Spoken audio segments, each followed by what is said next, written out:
Because Meghan Markle's image has been meticulously curated for the public, the Duchess turned Hollywood icon, the humanitarian, the role model. But what happens when the camera isn't rolling?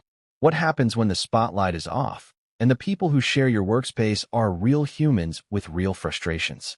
That's where the truth emerges. That's where Lily Collins' observations become invaluable. From day one, Lily noticed patterns. Meghan's interactions were calculated. Friendly gestures were scarce and often paired with sharp remarks that left others unsure whether to laugh or bristle. Group meetings became exercises in restraint for co-stars. Lunch breaks were silent unless Meghan was speaking, dictating the rhythm of conversation, subtly undermining others' contributions. Every smile, behavior wasn't always overt. Sometimes it was quiet, almost imperceptible, a sigh too loud, a glance too long, a pause that made others feel small. This is the kind of pressure that, when experienced repeatedly, can erode confidence, fray nerves, and make even seasoned actors question their own instincts. How many people have been in a room where one person's presence feels like a storm warning? That was close personal friends. And Lily's the shocking part. It wasn't just Meghan versus the crew or the supporting cast. She did not get along with any of her co-stars. Not one. Friends, colleagues, even those who tried to reach out with kindness or humor found themselves navigating a complex maze of criticism, withdrawal, or outright avoidance. This wasn't about creative differences. This was personal. Every interaction carried weight, tension, and unspoken rule, interrupted repeatedly, criticizing tone, posture, and delivery. The apathy and professionalism, Lily demonstrated that influence could be exerted without aggression, effectively rewriting lines and delivery in real time. The actors froze far beyond this single scene. Yet, even as the scene concluded, the tension was far from resolved. Meghan's influence remained pervasive, her demands and critiques ongoing. The quiet stand mitigated the disruption, but it did not remove the underlying dynamics. Everyone on set understood that the environment remained fragile and that the next escalation could occur at any moment, with far-reaching consequences. Because what came next, what would push the conflict from subtle tension into full-blown confrontation, was still on the horizon. And when it arrived, it would test every ounce of patience, professionalism, and emotional resilience on the set of Close Personal Friends. The cameras were rolling, the lights were blazing, and yet something more profound than the scene itself was unfolding. The pivotal moment that would come to be known as the scene that broke Meghan did not start with shouting, slamming doors, or dramatic outbursts. It started with silence. A charged, uncomfortable silence that filled the studio like a thick fog. The scene in question was an emotionally demanding one. It required vulnerability, authenticity, and trust among the actors, a delicate balance of timing, inflection, and unspoken connection. For most actors, this was a moment to shine, to elevate their craft, and create something memorable. But on this set, the same elements that were meant to foster creativity instead became minefields. Every gesture, every pause, every subtle glance was scrutinized, judged, and often disrupted. Meghan, who had already established a pattern of interrupting lines, adjusting tone, and asserting dominance during rehearsals, entered this scene with her usual calculated presence. Her demeanor was polished, her poise undeniable, but there was a tension, an undercurrent of frustration, that even seasoned crew members could detect. She was determined that the scene unfold on her terms, and she was prepared to influence every word, every pause, and every gesture to ensure that outcome. Lily Collins, on the other hand, approached the scene differently. She was calm, focused, and collaborative. She had already established herself as a stabilizing presence on set, and this scene demanded that she extend that influence subtly, without confrontation.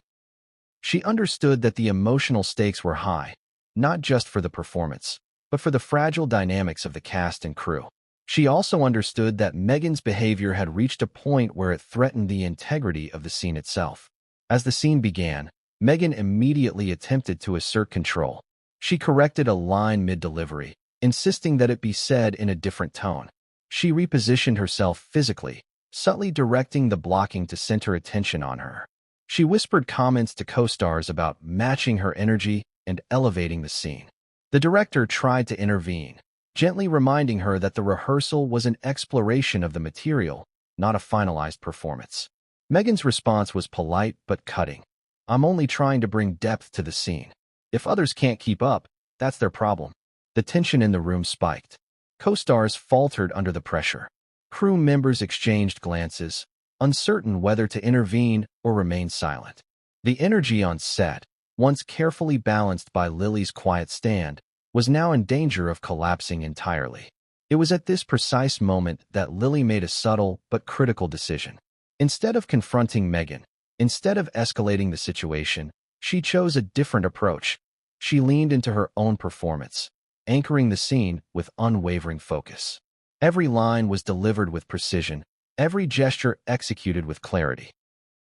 She froze mid-delivery, her carefully constructed control slipping away.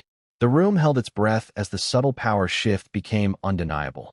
For the first time, it was clear that Lily's calm, deliberate professionalism had not only stabilized the scene, but had also revealed the limitations of Meghan's influence. The room's energy was no longer dictated solely by Meghan. It was shared, balanced, and, in many ways, reclaimed by the collective focus and trust that Lily fostered. The director, initially hesitant to intervene, recognized the significance of what had just occurred. He allowed the scene to continue, understanding that the emotional authenticity being captured was more important than enforcing rigid control. Co-stars began to deliver their lines with renewed confidence, responding naturally to the nuanced dynamics now unfolding. The scene, once on the verge of collapse, was now thriving. Yet Meghan's reaction was telling. She retreated, subtly at first, then more visibly. Her facial expressions betrayed frustration, disbelief, and a sense of losing authority. Crew members whispered to each other in astonishment. "I've never seen her like this. Ever." The shift in energy was undeniable. What had been a carefully orchestrated attempt to assert control had been subtly, yet decisively, challenged. Observers later described the moment as a turning point, not just in the scene, but in the larger dynamics of the set. Lily's quiet stand, her deliberate focus, and her unassuming yet powerful interventions had changed the trajectory of the production. For the first time, it was evident that Meghan's dominance could be mitigated, that professionalism and collaboration could assert themselves even in an environment charged with tension and ego. However, the emotional stakes were far from resolved. Meghan's frustration did not dissipate. It simmered beneath the surface, visible in small gestures, a tight jaw, a clipped sigh, a glance that lingered too long. The energy on set was still delicate, and everyone present understood that the next move could escalate into open conflict. The co-stars, though grateful for Lily's intervention, were acutely aware of the risks. Any misstep, any perceived challenge, could provoke Meghan further. The director, too, understood that maintaining the integrity of the production would require careful navigation of personalities and egos. The scene had been saved, yes, but at what cost? It was in this moment that a subtle shift occurred among the crew. They began to recognize the power of quiet, deliberate action over confrontation.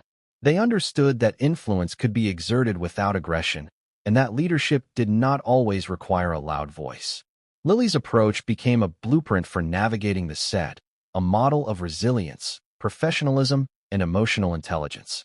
And yet, the scene's resolution did not mark the end of the conflict. Meghan's behavior had been challenged, her authority subtly undermined, and the implications were clear. This was no longer a rehearsal for the film alone. It was a rehearsal for real-world consequences, for the ways in which unchecked behavior could be met with calm, strategic resistance. By the end of the day, the atmosphere was different. The scene had succeeded. Co-stars had regained confidence. Crew members had seen the power of quiet intervention. But Meghan's presence remained formidable, and the underlying tension had not vanished. Everyone on set understood that this was only the beginning. Because what came next, the escalation that would take the conflict beyond subtle interventions, beyond improvisations, beyond silent resilience, was still looming. And when it arrived, it would push every professional, every emotional boundary, and every ounce of patience to the breaking point. The stage was set for confrontation. The players were aligned. And the next act would reveal just how far the stakes could rise. and who would ultimately prevail when ego and professionalism collided in a pressure cooker environment. The studio was unusually silent that morning, the kind of silence that sets every nerve on edge. Lights glimmered faintly, cameras hovered, and crew members moved with careful deliberation, fully aware that one wrong word or misplaced glance could ignite the simmering tension that had been building for weeks. Everyone knew something was about to happen. But no one, not even the director, could predict just how explosive it would be. It began during a seemingly routine rehearsal. The cast was preparing a critical scene that required vulnerability, authenticity, and seamless emotional connection. Lily Collins, who had already established herself as the calm, steady force on set, approached the scene with her usual meticulous focus. She delivered her lines with precision, her timing and inflection carefully aligned to both her co-stars and the overall rhythm of the scene. Meghan Markle, however, entered with a different agenda. From the very first moment, her attention was calculated, her energy intense. Every pause, every gesture, every glance was weighted with expectation. She corrected co-stars midline, adjusted blocking, and offered suggestions disguised as improvements. Her influence was undeniable. The room felt smaller, tighter, almost suffocating under the invisible weight of her control. The tension escalated when a co-star attempted a subtle improvisation, an attempt to inject natural rhythm into the scene. Meghan immediately interrupted, her voice calm but cutting. "That's not how this moment should feel. You're missing the depth. Focus." The co-star froze, unsure whether to comply or resist, and the director stepped in, trying to mediate without escalating the conflict. Lily, observing closely, realized the scene was at a tipping point. The emotional authenticity they needed was being blocked by Meghan's insistence on controlling every nuance. Something had to give, and that something would come from Lily, but not in the form anyone expected. As the scene progressed, Lily added a subtle, improvised line, a slight inflection, almost imperceptible, but enough to shift the rhythm of the moment. The line itself was not a deviation from the script, but its delivery carried emotional weight that resonated instantly. Co-stars responded naturally, the timing stabilized, and the director, previously tense and frustrated, allowed the scene to continue without interruption. It was then that Meghan reacted, and her reaction would echo throughout the studio. Her carefully constructed control slipped. Her expression betrayed a flash of disbelief, a flicker of frustration, and a dawning realization that the scene was unfolding successfully without her interventions dictating every movement. The room held its collective breath as the subtle power shift became unmistakable. Crew members whispered to each other, "She's losing it." The phrase rippled quietly, like an electric current, through the production team. Meghan's body language stiffened, her jaw tightened, her eyes darted around the room. It was the first time anyone had observed such a visible break in her otherwise polished exterior, and it was all triggered by one line. A line delivered by Lily Collins with quiet precision, humility, and an unwavering commitment to collaboration. The impact on the co-stars was immediate. Confidence returned. Timing normalized. Emotional authenticity, previously suppressed by the constant interruptions and critiques, began to emerge. The scene, once on the brink of collapse, now flowed with a rhythm and resonance that captivated everyone present. Cameras captured the nuance, lights reflected the intensity, and even the crew, often unseen and unacknowledged, felt the shift in energy. But Meghan's reaction was far from over. Her frustration, simmering just beneath the surface, began to manifest in small but noticeable ways. Whispered criticisms, pointed sighs, and subtle gestures that conveyed dissatisfaction. It was as though the room had betrayed her authority, and she was struggling to regain control over a situation that had slipped through her fingers. The assistant costume designers tried to maintain a professional tone. "We're happy to accommodate, of course, but it may slow down the process," one of them said. Meghan's response was clipped, polite on the surface but layered with pressure. "I'm worth the time," she said, almost as if saying, "I am untouchable. Everything revolves around me." The words didn't just hang in the room. They lingered, heavy, and weighted. The tension didn't stop there. When Meghan tried on her first outfit, she rejected multiple options outright, declaring that they did not fit her character energy or reflect her aura. What should have been simple feedback was delivered with a level of intensity that left costume assistants scrambling. Fabrics were swapped, colors discarded, patterns reconsidered, all under her exacting gaze. Crew members whispered to each other, "I've never had a star ref use 10 outfits before. Not even close." Meanwhile, Lily Collins navigated the wardrobe room with grace. She tried on her costume, made constructive suggestions, and complimented the team's work. She did not demand special treatment, nor did she assert control over the process. Her ease, her humility, her cooperative energy only highlighted Meghan's contrasting behavior. To the team, it was a subtle but powerful observation. Professionalism and collaboration can exist even under pressure, while ego-driven behavior cannot be contained. By the second day, the situation escalated further. Meghan demanded that her wardrobe be altered in ways that were unnecessary from a design perspective, requesting private fittings at odd hours, adjusting every minor detail multiple times, and insisting that certain co-stars could not be present during her fittings.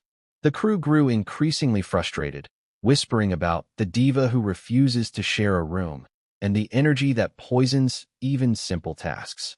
Lily Collins, observing all of this, began to notice patterns. Meghan's behavior was calculated. Each demand, each exclusion, each minor critique was a way to assert dominance, to reinforce a hierarchy where she was unquestionably at the top. Every interaction sent a message. The room, the team, the space itself was hers. And anyone else who tried to assert input, like Lily's quiet encouragement of collaborative ideas, was subtly challenged. The wardrobe war became public knowledge among the crew when Meghan openly criticized a senior costume designer during a fitting. The designer had suggested a subtle alteration to a hemline to improve the fit. Meghan's reaction was immediate, sharp, and public. "I don't wear clothes that don't reflect who I am. That's not going to work." The words left the designer frozen. Other crew members looked away, unsure whether to intervene or remain silent. Lily, ever observant, noted the micro-expression of fear, embarrassment, and frustration rippling through the team. But it wasn't just about clothes. Every costume decision began to influence set interactions. Meghan's insistence on private fittings, her critiques, and her control over wardrobe began spilling into rehearsal spaces. Scenes that required costume changes suddenly took longer. Scheduling conflicts arose because she refused to be available at the same time as others. Simple group activities, lunch breaks, script rehearsals, lighting setups, became fraught with tension because her wardrobe demands dictated timing. And yet, Lily maintained her composure. She observed, she engaged, she kept her energy positive. But even she had to adapt. While Meghan occupied private fitting rooms, Lily would quietly help co-stars navigate adjustments, provide reassurance, and maintain morale. She became a quiet, stabilizing force in a rapidly destabilizing environment. Her calm, collaborative approach highlighted just how disruptive Meghan's behavior had become. It was during one particularly tense fitting that things truly reached a boiling point.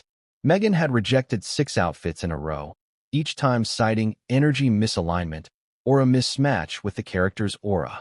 The wardrobe team was exhausted. Their morale was low. And yet, Meghan seemed oblivious, fully confident in her authority and entitlement. Lily, witnessing the frustration, quietly suggested a practical solution. "Perhaps we can adjust one of the initial designs slightly, see how it reads on camera, and then finalize?" Her tone was gentle, diplomatic, collaborative. But Meghan's response was anything but appreciative. "I'm not here to compromise my vision for others. I know what I want." The words landed like a blow, leaving a visible ripple of tension across the room. By the third day, the wardrobe conflict had become a microcosm of the larger struggles on set. Cast members whispered about it in corridors. Crew members exchanged anxious glances.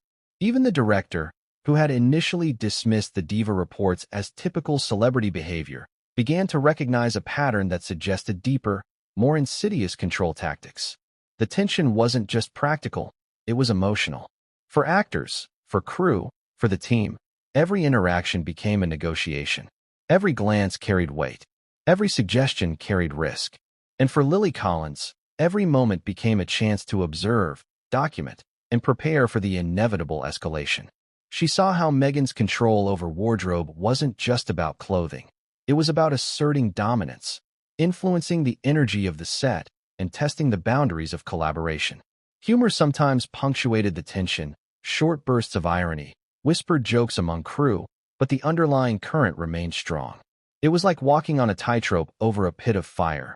One misstep, one misinterpreted glance, and chaos could erupt. And in Hollywood, where reputation is everything, even the smallest misstep could become a headline. By the end of the first week of wardrobe fittings, everyone on set understood one thing. This wasn't going to be a normal production. Every interaction, every costume change, every minor adjustment had become a subtle battlefield. And the implications were clear. The wardrobe war wasn't just about clothing. It was about influence, ego, and control. And what made this even more shocking was how quickly it began to influence the larger dynamics of the set. Lines were second-guessed, scenes were delayed, and morale began to fray. Every department, from lighting to production design to makeup, felt the ripple effect of one person's uncompromising presence. By the end of the week, whispers had solidified into a quiet acknowledgement. This was no ordinary diva behavior. This was a pattern, a force that was shaping the production in profound ways. And Lily Collins, quietly, thoughtfully, began to understand the scope of the challenge. She knew that the wardrobe war was only the beginning, and what came next would test every professional boundary, every emotional limit, and every ounce of patience on set. Because in Hollywood, the camera may roll, the lights may shine, and the scene may appear flawless, but behind the glamour, the real story is often far more explosive. And on this set, the wardrobe war was only the opening salvo. What came next would escalate in ways no one anticipated, and the tension would soon extend far beyond fabric and fit, into the heart of performance, trust, and professional survival. The table read was meant to be routine. A moment for actors to gather, read through their lines, and find the rhythm and chemistry needed for a successful film. On any other set, it would have been a calm, even enjoyable experience. But on the set of Close Personal Friends, it quickly became a proving ground, a silent battlefield where personalities clashed long before cameras rolled. From the moment the cast assembled around the long conference table, there was an unusual tension in the room. Lily Collins arrived with her usual calm professionalism, offering quiet greetings and gentle smiles. She greeted co-stars personally, asked how everyone was doing, and eased the mood with her warmth. This small gesture, innocent as it seemed, immediately drew subtle contrasts. Then Meghan Markle arrived. The energy shifted instantly. Her entrance was poised, polished, and deliberately commanding. Every movement carried weight, every glance was calculated.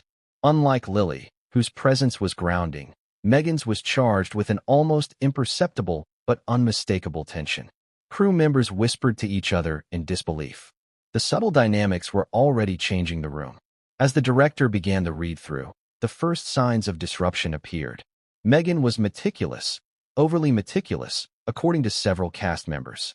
She corrected pauses, adjusted phrasing, and interjected during other actors' lines, claiming that the dialogue didn't feel authentic or needed refinement. At first, these comments might have seemed reasonable. Creative suggestions are part of collaboration. But the repetition, the tone, and the timing quickly revealed something else. A desire to assert dominance, to control the narrative, to subtly undermine anyone who might be perceived as a threat to her prominence. For Lily, the challenge was immediate but manageable. She recognized the subtle signals, the interruptions, the eye rolls, the faint sighs, and maintained composure. She never directly confronted Meghan, but she did provide quiet support to other actors, helping them regain confidence when they stumbled under the pressure of Meghan's constant oversight. For many, Lily's calm presence became a lifeline in an environment that felt increasingly unpredictable. What made this table read especially challenging was the way Meghan interacted with the other co-stars. Each actor faced her individually, only to find themselves receiving critiques that were sometimes personal, sometimes professional, and often difficult to distinguish. A casual suggestion about tone would be met with a pointed comment about delivery, posture, or emotional authenticity. Every line was an opportunity for control, every pause a chance to assert authority. The senior cast members tried to navigate this delicate situation diplomatically. Some attempted humor to diffuse tension, others offered constructive feedback, and a few quietly complied with her demands to avoid conflict. But the cumulative effect was profound. Morale began to shift, subtle anxiety crept into the room, and the natural flow of the table read started to deteriorate. Observers would later describe the experience as walking on eggshells while someone silently critiques every move. Even seasoned actors, accustomed to difficult personalities, found themselves second-guessing their instincts.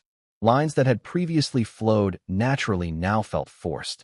Scenes that had been rehearsed were suddenly altered on the fly, creating confusion and frustration.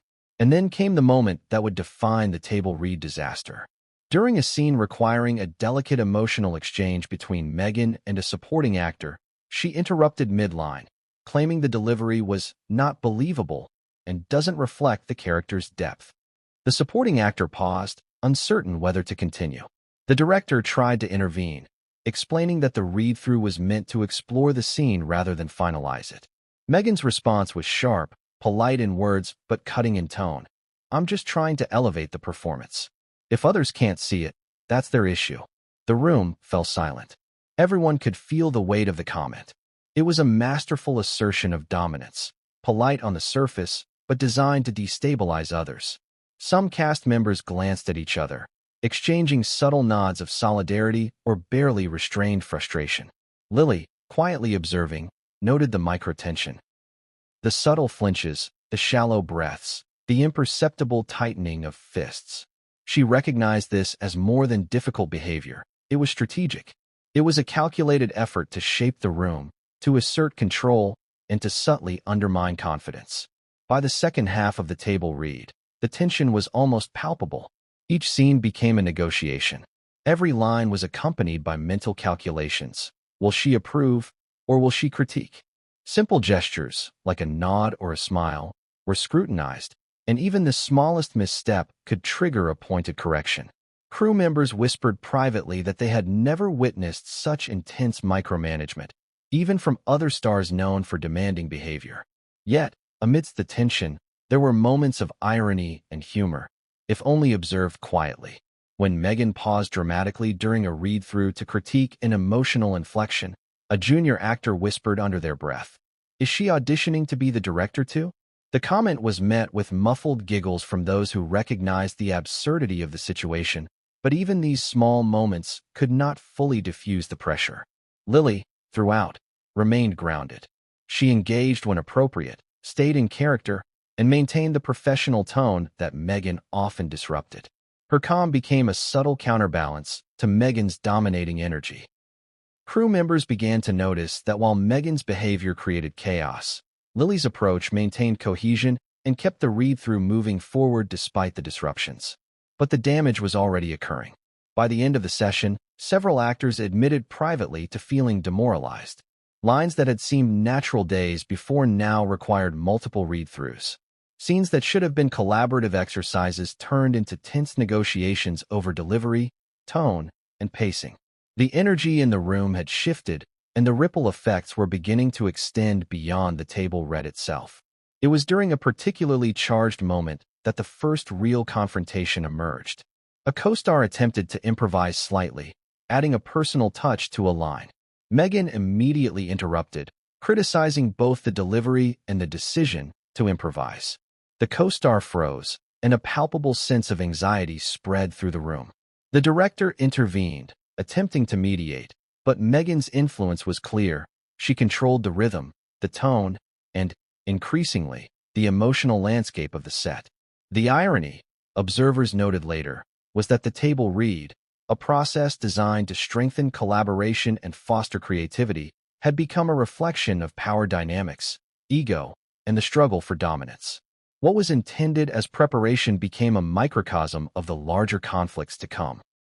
By the end of the day, it was clear to everyone present that the table read disaster was only the beginning. The energy Meghan brought to the room wasn't just challenging, it was infectious, and it threatened to disrupt the harmony of the entire production. Crew members began quietly speculating about how long the environment could remain stable under such tension. Would professionalism prevail? Or Or would the disruptions escalate to a point where scenes, schedules, and perhaps even careers were compromised? Lily Collins, who had silently observed, documented, and navigated the first wave of disruptions, realized something critical. This was more than diva behavior. This was a pattern that could shape the trajectory of the entire project. It wasn't personal, it was systemic. Every interruption, critique, and redirection carried weight, influencing the emotional and professional state of everyone in the room. And as the first table read concluded, one question lingered over the studio. How would the cast survive the next week? How would the director manage an environment where collaboration had been replaced by tension, and where even the simplest improvisation could trigger a cascade of criticism? The answer was unclear, but one thing was certain. The table read disaster was only the opening chapter of a conflict that would escalate dramatically, testing every boundary of professionalism, patience, and performance. Because what came next? What would push tensions to an entirely new level was still unseen. And when it emerged, the consequences would be felt far beyond the table, far beyond the set, and far beyond anyone's expectations.